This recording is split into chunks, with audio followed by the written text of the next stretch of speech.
Hello children, let us read about accounting of goods and service tax. In this video we are going to study about GST. Now what is GST? GST is a comprehensive indirect tax levied at prescribed rate each time the supply is made of goods and services or both by a registered taxpayer. Now children, it is very important to know that all the indirect taxes which we were paying earlier got merged into one indirect tax, that is GST. GST is basically categorized into three types. The first is CGST, SGST, and the third one is IGST. Now what is CGST? It is Central Goods and Services Tax. SGST, it is State Goods and Services Tax. So both CGST and SGST are levied on supply of goods and services within the state, that is within the boundary of the same state. And the IGST is levied on supply of goods and services outside the state, that is called interstate supply. Now you should know what is intrastate supply. Here the goods and services both are made within the same state. How? Just see with the example. Suppose you live in Kolkata of West Bengal and you are doing business with somebody at Durgapur. Here what you see is both the places Kolkata and Durgapur are in same state, that is West Bengal. So when you will do business with somebody at Durgapur, then if GST will be charged 12%, then you will have to provide half the prescribed rate of GST each for CGST and SGST. CGST will be charged 6%, SGST will be charged 6% on the value of supply of goods. How come? Just see. Suppose you have sold goods to Anil of Durgapur at least price of 1 lakh.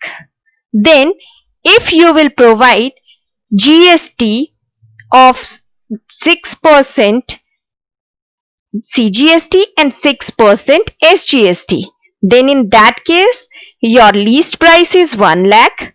Your CGST on 1 lakh 6% is 6,000 and SGST 6% on 1 lakh will be 6,000. So your invoice price will become 1 lakh. Now if you will pass the journal entry for the same, then your journal entry will be for sales cash account debit 1,12,000 to sales account credit, that is 1 lakh, and your to output CGST 6,000 to output SGST 6,000. So this is how you will have to pass journal entry for intrastate supply. Now the same example we can take for interstate also. In interstate, instead of doing the business with somebody within Kolkata, you will have to understand it by just thinking that your other party resides in Delhi. That means you are doing business with Mohan of Delhi. Here if you will sell the goods to Mohan of Delhi for 1 lakh and your list price is 1 lakh and your GST is 12%, then in that case you will have to provide IGST. Your IGST will be 12%. You don't have to provide CGST and SGST. Only IGST will be provided because it is intrastate supply. Then for the same, your journal entry will become cash account IGST 12,000. Okay. So this is how it will be done. Now you should understand input GST and output GST. The difference between input GST and output GST is that GST levied and collected by seller of goods and services on behalf of government is termed as output GST, and the GST which is paid by the purchaser of the goods and services on his purchase is termed as input GST. So you should understand it well with an example. Just see the transactions which I am just showing you here. In this transaction, you have to pass journal entry for both, that is input and output basis. Now your first transaction is purchase goods from RAM of 1 lakh plus IGST 18%. Then in that case, your account debit 1 lakh, input IGST 18,000, to cash 1 lakh 18,000. Now the second transaction is sold goods for cash 1 lakh and IGST collected 18%.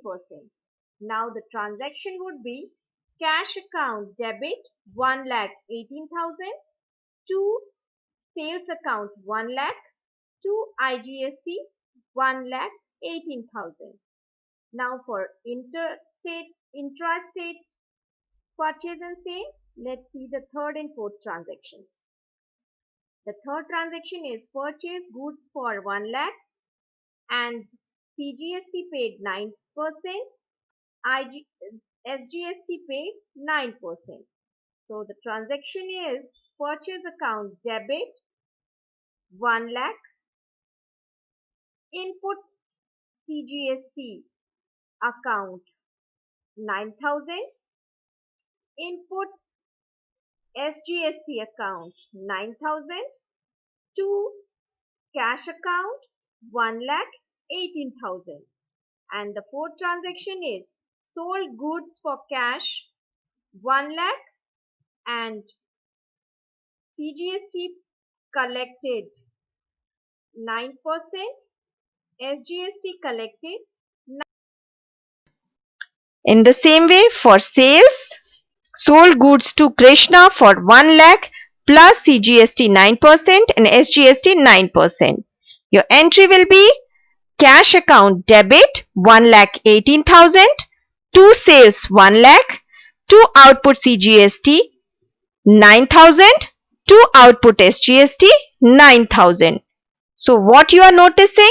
For all the sales we write output and for all the purchases we write input. So this is the difference between input and output CGST.